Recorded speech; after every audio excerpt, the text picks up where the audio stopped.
Today it's my pleasure to tell you the story of one of the major developments of Bristol, Tennessee.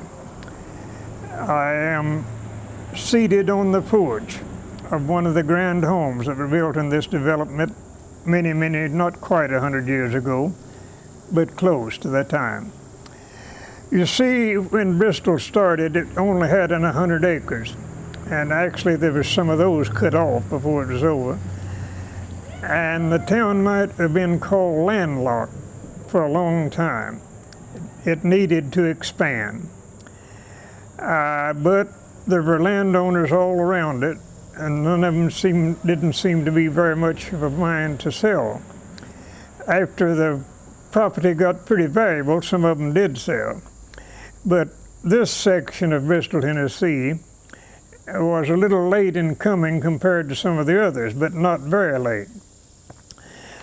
In the beginning, when Bristol was started, this was part of the land of the Reverend James King, for whom our King College here is named.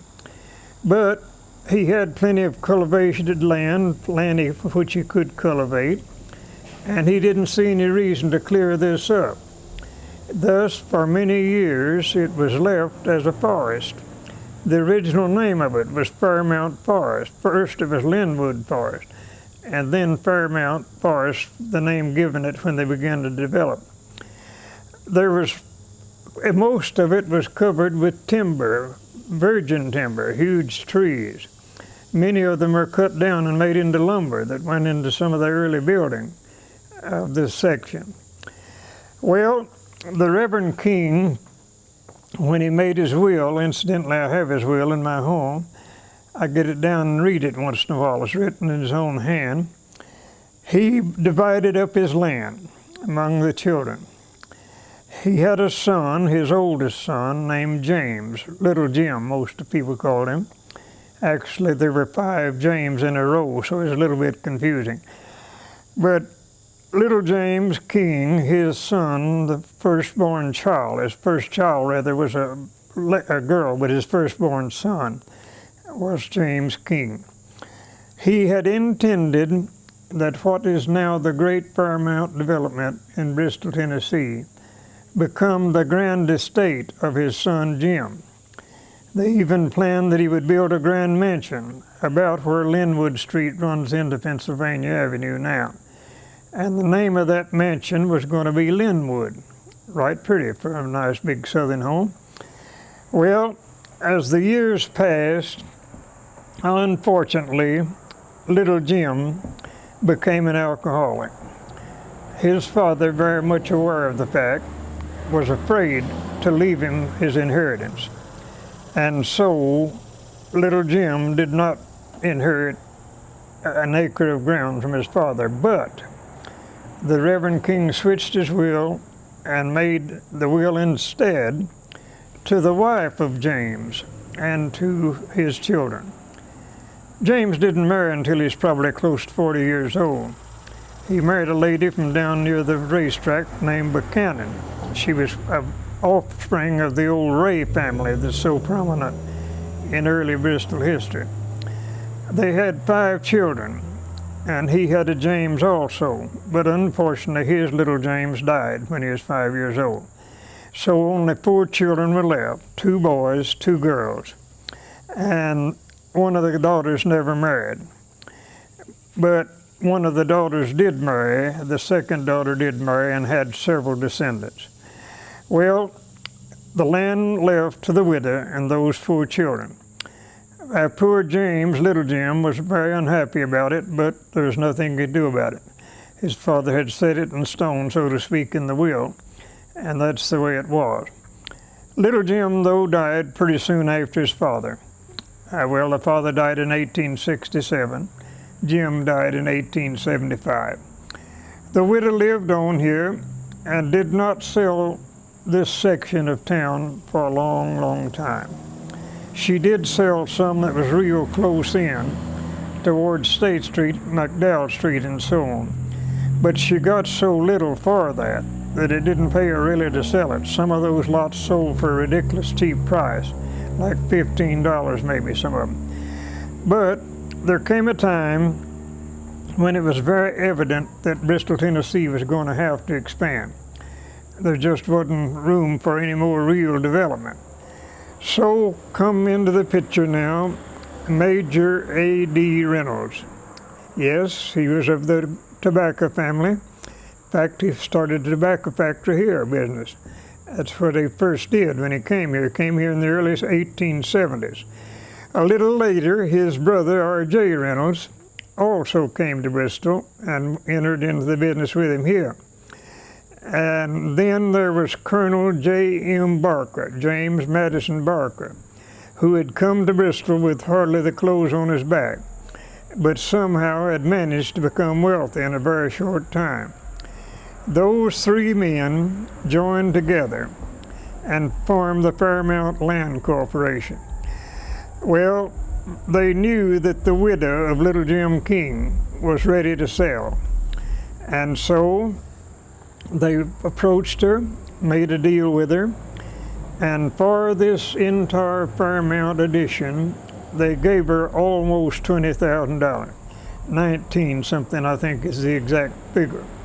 That doesn't seem but a very little nowadays, but in that day and time, it was a sizable fortune. They paid her part down and part through 2 or 3 years later. But it's interesting to note that by wise investment, all of that family, the widow and the 4 children, lived good the rest of their lives. Oh, they had their own business too, in some ways. The widow didn't, but the sons did. The daughter, one daughter who never married, became a college professor and a great artist. Some of her work's in the National Gallery in Washington now.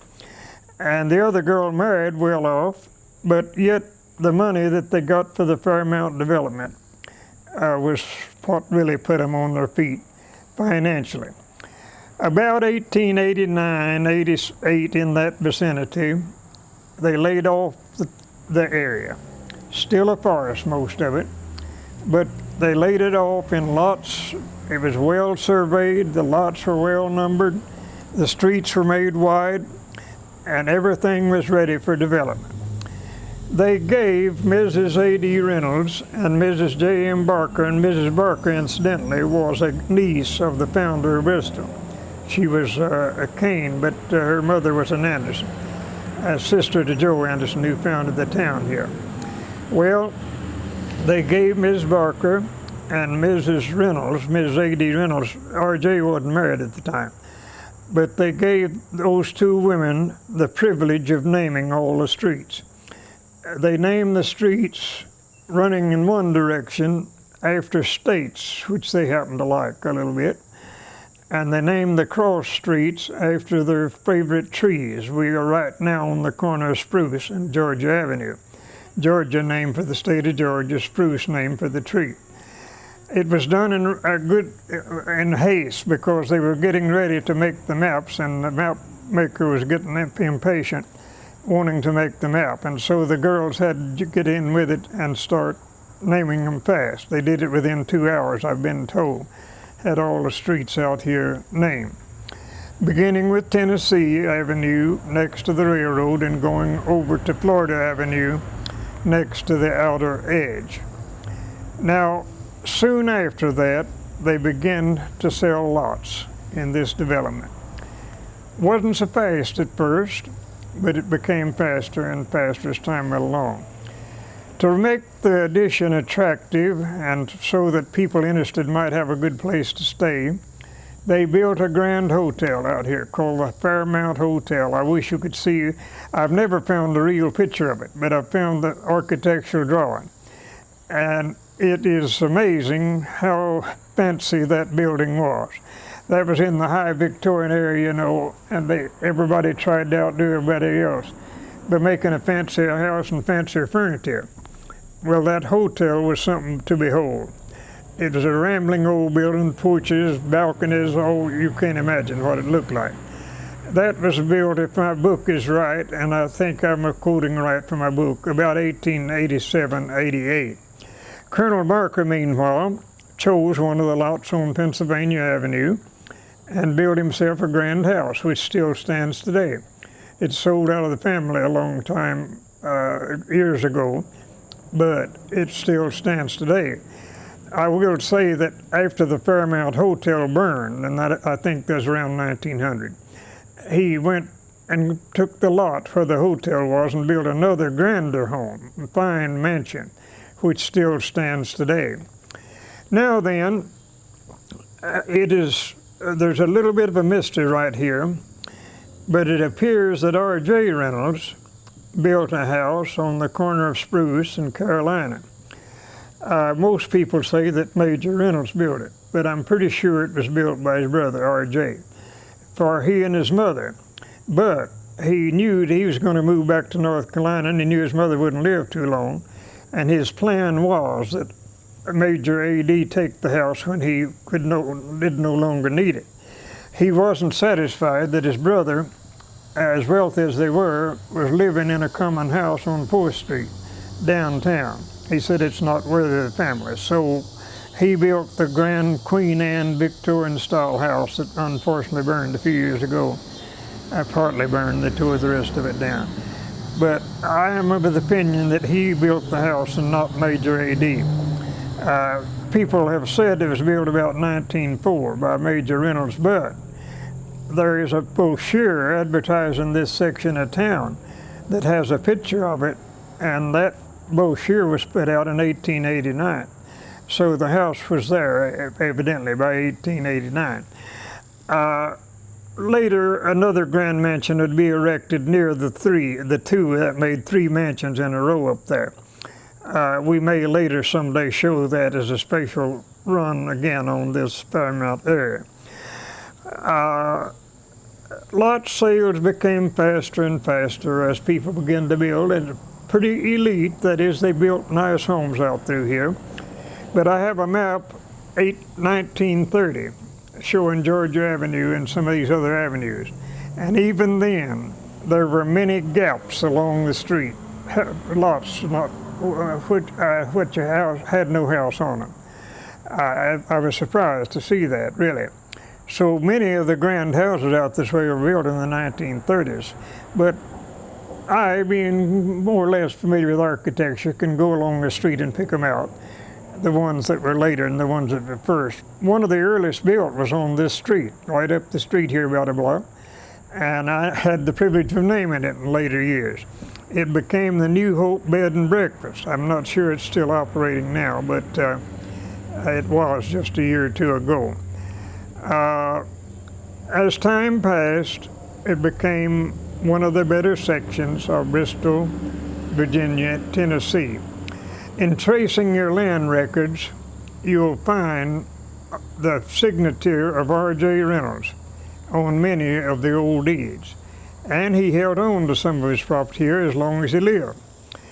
He had enough property here that when he died, his will had to be filed not only in his hometown, but also filed in Bristol, Virginia. I have read his will. It's over in the Bristol, Virginia courthouse. But you who know the town well know these splendid avenues, Georgia, Maryland, Carolina, Florida, Kentucky, and so on, Virginia. They're still nice streets. Oh, there's been some deterioration along some of them, but Georgia especially has remained as a very good place, and there's fine houses on all of them out here. So basically that is the story of the beginning of Fairmount. It is very likely in a later program I will talk some more about some of the grand houses over what I call Millionaire's Corner. Just a block or so from here. If I were out in the street, I could point out several houses that I well know. Up through that, I've been in most of them and know the families and the history of the families that had them. But our time is up, so we'll have to bid you adieu and say that we hope that the best in life is yours until we meet again. Thank you so much for your kind attention today.